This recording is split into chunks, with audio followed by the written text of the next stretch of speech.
24 की चाल में आप सभी का स्वागत है। मैं हूं आपके साथ गीतू चौहान और आज हम पहुंचे हैं गाजियाबाद, जहां पर सभी हमारे साथ जुटे हुए हैं और बात करेंगे क्या गाजियाबाद के चुनावी मुद्दे हैं, किस तरह की तैयारी है और कौन सी पार्टी को लेकर यहां पर हवा बन रही है। तो हमारे साथ खास मेहमान जुड़े हुए हैं। खालिद बुखारी जी हमारे साथ जुड़े हुए हैं जो कि सपा से हैं।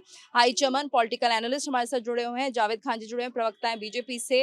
डॉक्टर नदीम कुरैशी जी हमारे साथ बने हुए हैं।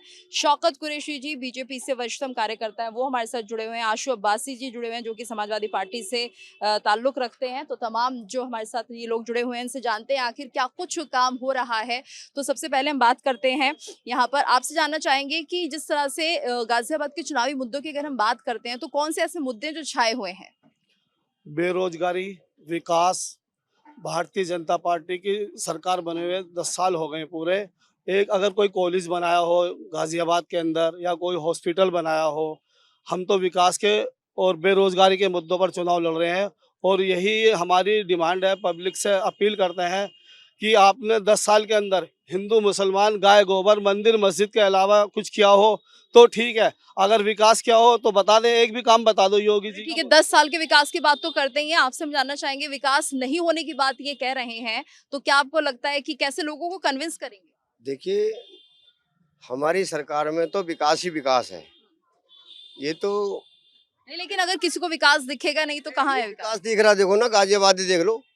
चारों तरफ रोड बने हुए हैं, स्टेशन है, मेट्रो है, रैपिड ट्रेन है, सारी चीज हमारे लिए सुविधा मिली है। यहाँ की साफ सफाई देखिए, बहुत अच्छा है, यहाँ पर काम चल रहा है।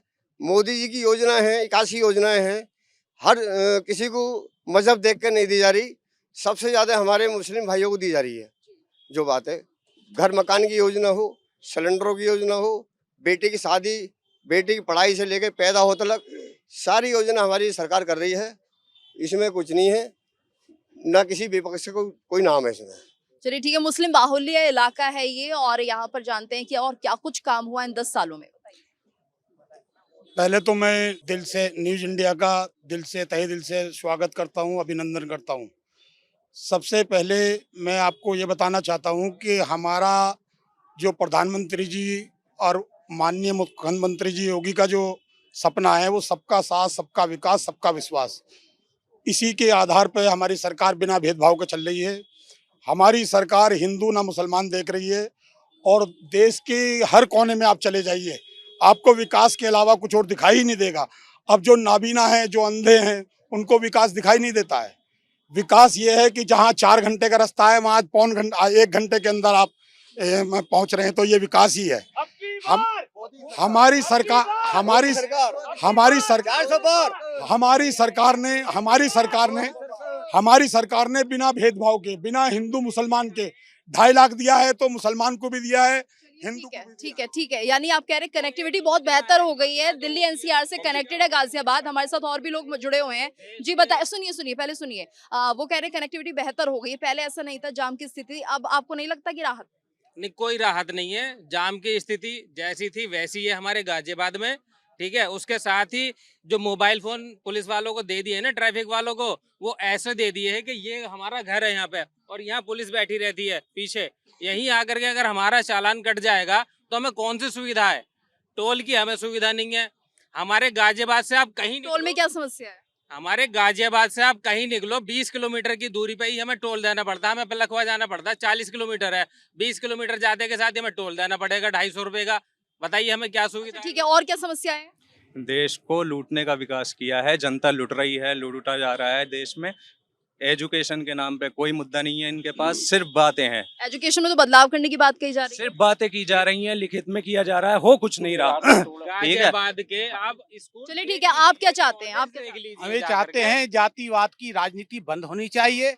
चाहे अखिलेश जी की सरकार रही हो, चाहे मुलायम सिंह जी की सरकार रही हो, चाहे योगी जी की सरकार हो, चाहे मोदी जी की सरकार हो, इन सरकारों ने हिंदू मुसलमान के नाम पर वोट मांगने का। चलिए ठीक है। अच्छा, आप ये कह रहे हैं कि अखिलेश और राहुल गांधी एक साथ जब आ रहे हैं एनडी गठबंधन में, और आखिर क्या जरूरत पड़ी कि अखिलेश लोगों के बीच जो उनकी योजनाएं हैं वो नहीं समझा पाए? मुद्दा तो ये है ना, ऑप्शन क्या दे पा रहे हैं?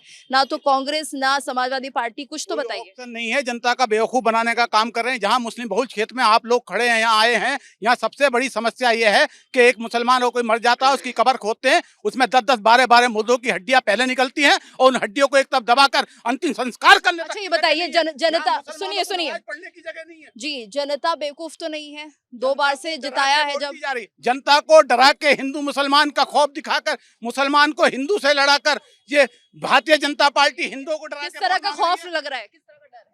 खौफ डर कुछ नहीं है, डर खौफ कुछ नहीं है किसी को नहीं, ना हिंदू को ना मुसलमान को, किसी को भी। जो आपने कहा अभी अखिलेश राहुल किस लिए एक साथ आए, अखिलेश राहुल एक साथ क्यों ना आए? जब मोदी जी 10 साल से प्रधानमंत्री हैं, योगी जी पिछले 7 साल से मुख्यमंत्री हैं, उसके बाद भी उन्हें 38 पार्टियों के साथ में अलायंस करना पड़ रहा है, तो क्या यहाँ 26 पार्टियों के साथ में अलायंस गलत है क्या? गलत नहीं है, वो भी देश के अलायंस में एकजुटता कहाँ दिख रही है? आप ये देखिए ना, एकजुटता नहीं है इस अलायंस में। है, क्यों नहीं होती? सब जगह है, जहां पर जिस तरह का माहौल है। अखिलेश जी का हमारे यूपी में 2 बार 3 बार सरकार रह चुकी है, समाजवादी पार्टी। देखिए बहुत उम्मीद थी अखिलेश यादव से जिस वक्त वो पॉलिटिक्स में आए थे और एक युवा चेहरे के तौर पर यूपी वालों ने भी बहुत भरोसा जताया था, लेकिन क्या भरोसे पे खरे उतरे?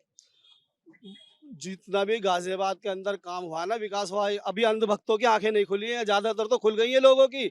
ये जो उल्टी सीधी बातें कर रहे हैं ना, बदलाव कौन सा काम करा है? एलबीटी रोड अखिलेश यादव जी की देन, ये रोल मचाएंगे, बदतमीजी करेंगे, विकास नहीं है, इन पर कोई काम नहीं करा। एलबीटी रोड माननीय अखिलेश यादव जी की देन है, मेट्रो अखिलेश जी की देन है। इन्होंने घर देने का वादा क्या है? 2.5 लाख 1.5 लाख लोगों के ना मकान गिरा दिए हैं, ये मेरे पे प्रूफ हैगा। ठीक है, लेकिन वो तो कह रहे हैं कि एनक्रोचमेंट है इसलिए गिराए हैं। सिर्फ उन्होंने जुमलों का नाम बदलकर गारंटी कर दिया, कुछ भी नहीं है। सिर्फ हिंदू मुसलमान के अलावा इनकी दुकानें बंद हो गई है, लोग जागरूक हो चुके हैं। अंधभक्तों की भी आंखें खुलेंगी, खुल रही है और खुलेंगी। अंधभक्त है और कुछ नहीं है। ठीक है, अंधभक्ति है। और अगर हम बात करते हैं इंडी गठबंधन की, तो क्या उसके लिए अंधभक्ति नहीं है? चलिए ये बताइए, 370 का आंकड़ा बीजेपी सेट करती है, क्या ये संभव हो पाएगा? इतना विरोध तो हम यही देख रहे हैं। निश्चित रूप से अब की बार 400 पार के साथ भारतीय जनता पार्टी इस समय जो है अपने तमाम चुनावी मुद्दों के साथ जो है मैदान में है। और हमारा जो संकल्प है, हम चाहते हैं सुशासन। समाजवादी पार्टी के शासनकाल में उत्तर प्रदेश में ही 10,000 से ज्यादा दंगे हुए, क्योंकि मुसलमानों के साथ छल कपट किया और तुष्टीकरण की राजनीति जो है समाजवादी पार्टी जो है स्वयं करती रही है। मुस्लिमों को देखें आप, जो है आज जो है देश सशक्त हो गया है। धारा अनुच्छेद 370 के बाद में देश का अभिन्न जो कश्मीर है, और 70 साल तक इन लोगों ने राजनीति की। ट्रिपल तलाक के साथ जो है भारतीय जनता पार्टी ने महिलाओं को सशक्त किया है। हम तुष्टीकरण की राजनीति नहीं करते, हम हिंदू की बात नहीं करते, मुस्लिम की बात नहीं करते, हम सबका साथ सबका विकास की बात करते हैं। ये समाजवादी पार्टी के शासनकाल की बात है कि तमाम व्हीकल्स पर हुटर लगाकर ये लोग गुंडागर्दी करते थे। जो है कौन सा ऐसा परिवार है ये देश को, हम जो है हम वासुदेव कुटुंबकम की बात करते हैं कि भारतीय जनता पार्टी में जो है कोई भी परिवारवाद की स्थिति नहीं है। लेकिन एक ऐसी पार्टी है उत्तर प्रदेश में जिसमें से अकेले 40 लोग जो है सांसद और विधायक हो जाते हैं, तो कहाँ की ये बात करते हैं? देश विदेश की बात करते हैं। जो है ट्रिपल तलाक का मुद्दा जैसे कि आप बता रहे हैं, ठीक है ठीक है, तो ये महिलाओं के लिए, ये महिलाओं ने वोट किया है बीजेपी को, आप जानते हैं महिलाओं ने वोट किया है इसी मुद्दे पर। ठीक है, बताइए सर। ट्रिपल तलाक का जो मुद्दा है वो एक बहुत महत्वपूर्ण मुद्दा है और इससे मेरे समाज के अंदर बहुत जागरूकता आई है। आज तलाक पे बहुत बड़ा लोग समझ रहे हैं कि भाई अगर तलाक दे दिया तो हो सकता है जो ना 1-2 साल जेल में भी काटना पड़ जाए। तो आज इस मुद्दे को लेके मेरा समाज बहुत जागरूक है और तलाक जो होना था, जो होती थी तलाक छोटी छोटी बातों पे, उसमें बहुत विराम लगा है। इसलिए ये मुद्दा बहुत ही महत्वपूर्ण है। प्रधानमंत्री जी का हम स्वागत करते हैं, अभिनंदन करते हैं उनके। उन्होंने मुस्लिम महिलाओं के साथ बहुत अच्छा काम किया है। और डॉली शर्मा यहाँ पर कैंडिडेट हैं कांग्रेस की तरफ से, लेकिन कितना लोग उन्हें पसंद कर रहे हैं ये भी जरा समझ लेते हैं। डॉली शर्मा कांग्रेस से कैंडिडेट है, आपको क्या लगता है कि खरी उतरेंगी जिस तरह से वो मैदान में है? मैम 2 बार हार का मजा चख चुकी हैं और इससे पहले भी आप देखिए कि लोकसभा का चुनाव उन्होंने लड़ा, वो हारा। असल में यहाँ की जनता इस चीज़ को देखती है कि माननीय अतुल गर्ग जी की 3-3 पीढ़ियाँ इस शहर के विकास में उन्होंने पूरा योगदान दिया। आप मुस्लिम बहुल क्षेत्र में खड़ी हैं, इतने साल से यहाँ नगर निगम में भारतीय जनता पार्टी के शासन। ठीक है सर, आपको क्या लगता है कि यहाँ पर डॉली शर्मा को समर्थन मिलेगा? देखिए, डॉली शर्मा का राजनीतिक भविष्य यहाँ नहीं है, उनका भविष्य उज्जवल नहीं। सिर्फ मात्र चुनाव के समय चुनावी लॉलीपॉप देकर के, झूठे प्रलोभन देकर के, झूठे नारों के साथ क्षेत्र में आते हैं। यहाँ सच्चा प्रतिनिधि चाहिए जो जन जन की बात करे, जन जन के विकास की बात करे, सबका साथ सबका विकास और सबका प्रयास की बात करे। तो ये धरातल पे हर जगह 100 के 100 वार्ड और पूरा देश में एक तरफ जो अलग विकास की अलग जगी हुई है, उसका कोई मुकाबला नहीं है, कोई सामी नहीं है। चलिए ठीक है। अतुल गर्ग पर ये सर आरोप लगे थे कि जब कोविड के दौरान पैंडेमिक का टाइम था तो कहीं दिखाई नहीं दे रहे थे और यहाँ की जनता ये कह रही है। ऐसा है मैडम, मैं ये बताता हूँ आपको कि अतुल गर्ग का ऐसा परिवार है कि अगर रात को 2 बजे भी आदमी जाएगा ना, ये तो विपक्ष के लिए कहने का वो उनके पास कुछ है नहीं ना। 2 बजे भी जाएगा तब भी उनके दरवाजे खुले हैं, रात को 24 घंटे उनके दरवाजे खुले हैं। उनका पिताजी के टाइम से बहुत बड़ा शहर के अंदर ये बहुत बड़ा उनका रुतबा है और अतुल जी के ऊपर जो आरोप लगे हैं ये केवल राजनीतिक आरोप हैं, इनमें कोई सच्चाई नहीं है। चलिए ठीक है। और लेकिन लगातार हम देख रहे हैं कि कांग्रेस और सपा आरोप लगाती रही है मोदी पर कि परिवार की राजनीति तो आप भी करते हैं। हालांकि उन्होंने साफ तौर पर निशाना साधा था सपा पर और कांग्रेस पर कि परिवार को आगे बढ़ा रहे हैं, क्या कहेंगे? उनकी बीवी उनके पास है, उनको परिवार का दर्द पता है। और ये जो कह रहे हैं ना अतुल गर्ग जी के लिए, वो हमारे वो तो कहते हैं पूरा देश परिवार है। अजी पूरा कहने के लिए तो सिर्फ उन पर जुमले हैं, जुमलों का नाम बदल कर गारंटी कर दिया। और ये जो अंधभक्त है ना, कोरोना के टाइम में अतुल गर्ग हमारे विधायक थे, अपना घर के मकान के ताले नहीं खोले, गेट नहीं खोला, लोग बिना दवाइयों के मरे। हमारे समाजवादी के लोगों ने राशन पहुंचाया, सिलेंडर पहुंचाया, इतनी मदद करी। भारतीय जनता पार्टी के एक लोगों ने भी कुछ किया हो? सिर्फ इन्हों पर जुमले आते हैं, बाकी इन पर कुछ नहीं है। होगा वो उस पार्टी की बात करेगा, ये कोई दो राय नहीं है, इसमें कुछ भी गलत नहीं है। जो जिस पार्टी का है उस पार्टी की तो बात करेगा।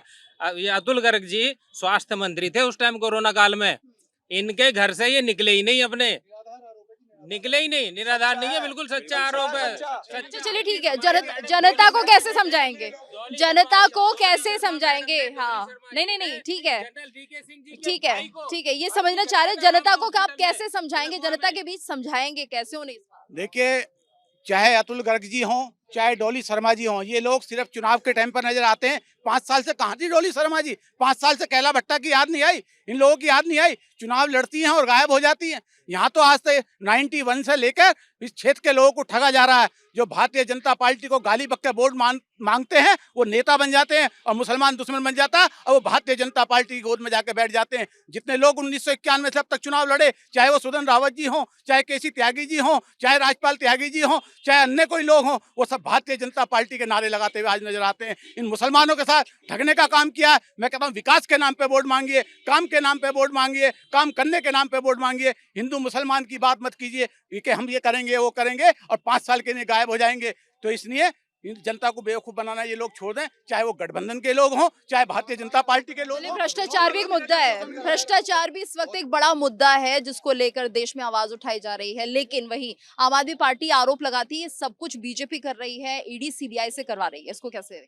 मैडम, आप समझ लीजिए, आज़ादी के 70 सालों के बाद 18,000 गांव थे जहां बिजली नहीं पहुंच पाई। 7 दशक जो है कांग्रेस पार्टी के शासनकाल में रहे। जो है आप देखें कि देश में जो है बैंकिंग सिस्टम से आम आदमी नहीं जुड़ पाया।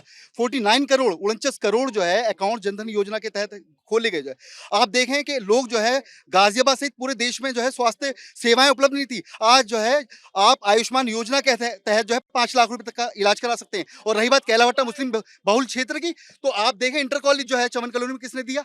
आप मुस्लिमों की बात कर रहे हैं, क्योंकि हम लोग जो है हम किसकी बात करते हैं? हम देखें जो है खेड़ा में जो है कब्रिस्तान किसने दिए? तो निश्चित रूप से ये हम लोगों पर आरोप है। आज आम आदमी खुश है। 80 करोड़ लोगों को रोजमर्रा में फ्री राशन देने का काम भारतीय जनता पार्टी कर रही है निष्पक्ष रूप से।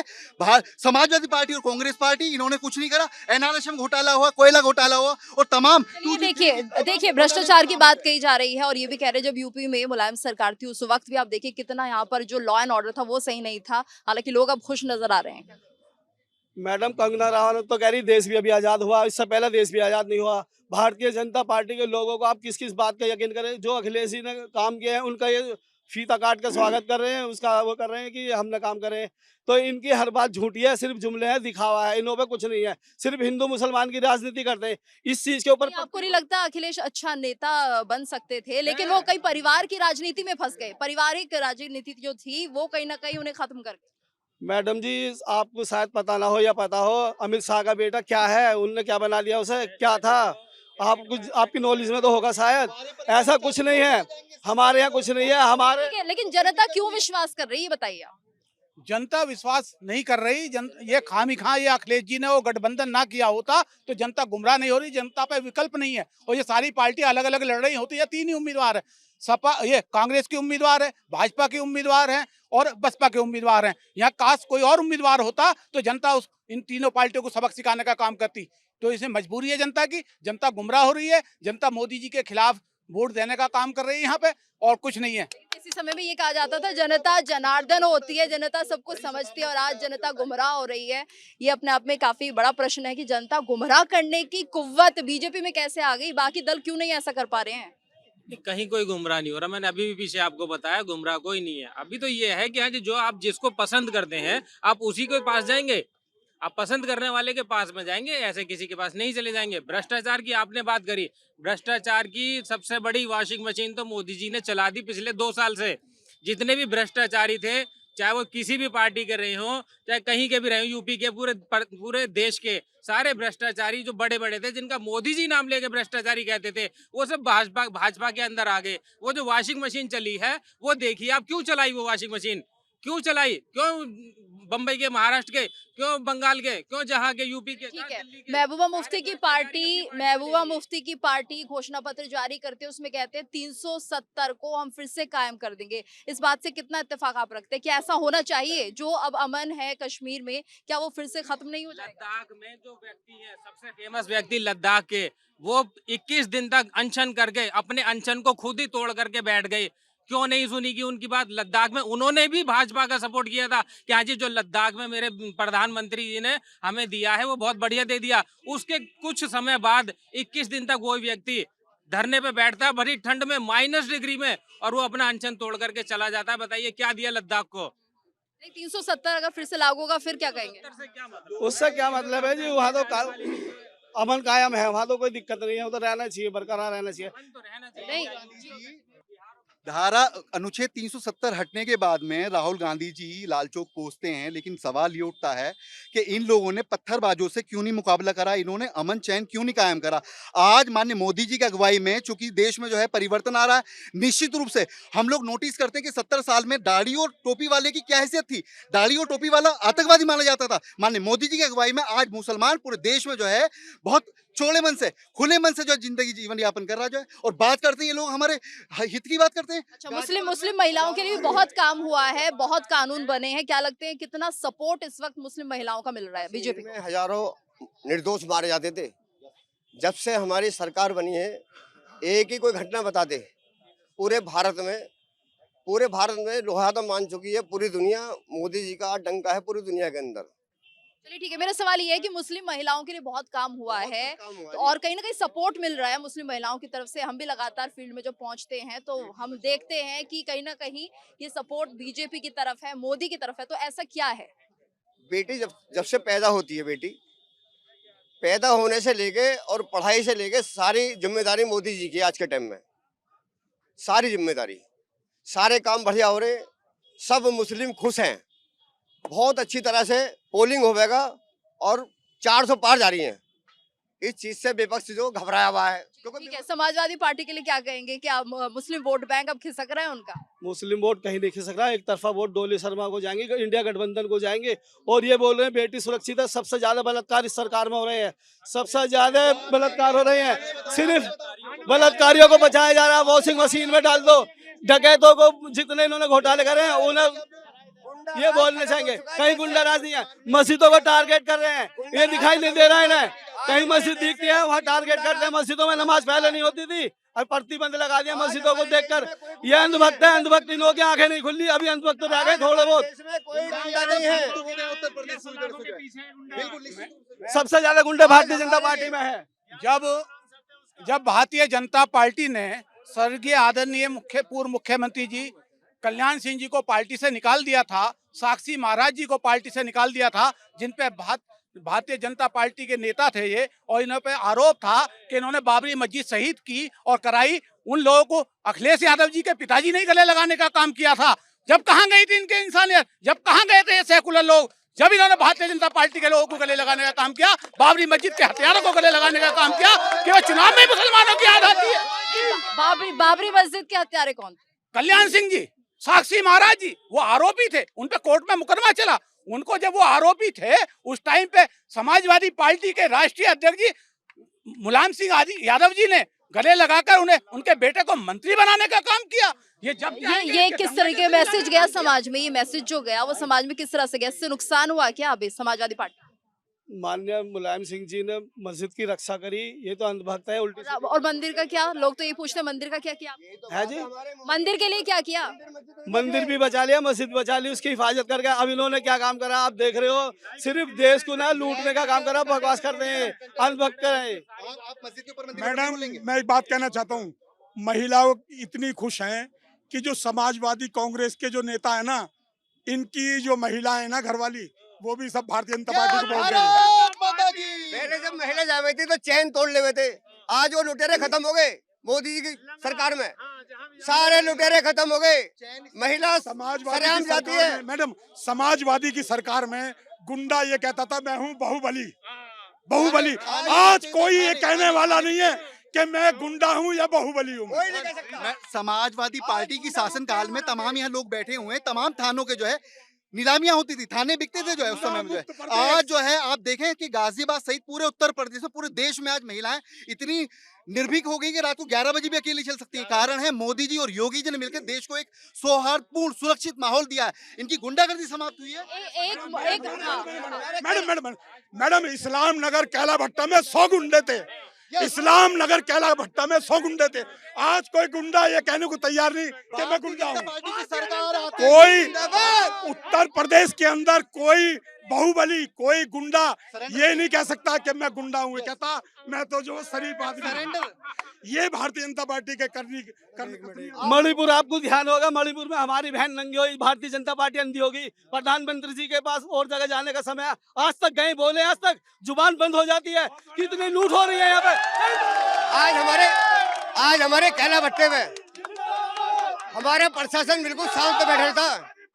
12 साल 10 साल पहले चौकी भरी रही थी, लोगों के खूनों से पट्टी बंधी रही थी, खून से लथपथ रहे चौकियों पे। आज हमारी चौकियां बिल्कुल शांत रहती हैं, अफसर हमारे बिल्कुल आराम से काम करते हैं बैठ के। कोई गुंडा नहीं है, कोई बदमाश नहीं है, पूरे शहर नहीं, पूरा उत्तर प्रदेश नहीं, पूरा हमारा देश गुंडा मुक्त हो गया बिल्कुल। अब कोई गुंडा नहीं है, कोई चैन तोड़ा नहीं है, कोई बलात्कारी नहीं है, कोई कुछ नहीं रहा। सारे गुंडे भारतीय जनता पार्टी में शामिल हो गए। सबसे ज्यादा गुंडे पार्टी भारतीय जनता पार्टी। मनीषा वाल्मीकि का बलात्कार हुआ था, उसकी डेड बॉडी भी नहीं दी थी, तब कहाँ सो रहे थे ये लोग। समाजवादी पार्टी शासन काल में अखिलेश यादव अपने पिताजी को जो धक्के देकर मारते हैं, जो कहाँ के स्वाभिमान वाली बात करते हैं लोग, जो है ये मुस्लिम दूसरीकरण की बात करते हैं। इन्होंने जो है डूब क्षेत्र में जो है गाजियाबाद में हज हाउस बनाया, जहां पर कभी भी जो है आकर जो है कोई भी हाजी रुकेगा तो वो डूब क्षेत्र में जो है खतरे में अपना जीवन जो है लगाता है। ये इनका स्वाभिमान है, क्योंकि ये इनको पता है 2024 में निश्चित रूप से भारतीय जनता पार्टी वापसी आ रही है। ये आपकी इनकी जो है कहीं ना कहीं आप लोग देख सकते हैं कि किस तरह से ये जो है लोग परेशान है, बेहाल है। गुंडागर्दी समाप्त है मोदी की सरकार में, मुसलमान खुश है मोदी की सरकार में।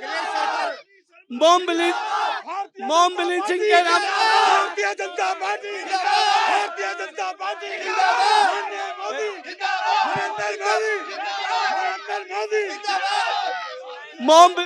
मॉम ब्लीचिंग के नाम पर कितने मुसलमानों की हत्या कर दी। कहाँ का है सबका साथ, सबका विकास? ये बदतमीज आदमी है, लोगों ने 400 पेट्रोल कितने रुपए है, सिलेंडर कितने रुपए है, इन्हें महंगाई से कोई मतलब नहीं है। 400 पार, 400 हार है इनकी, 400 हार है समाजवादी पार्टी। आज देखिए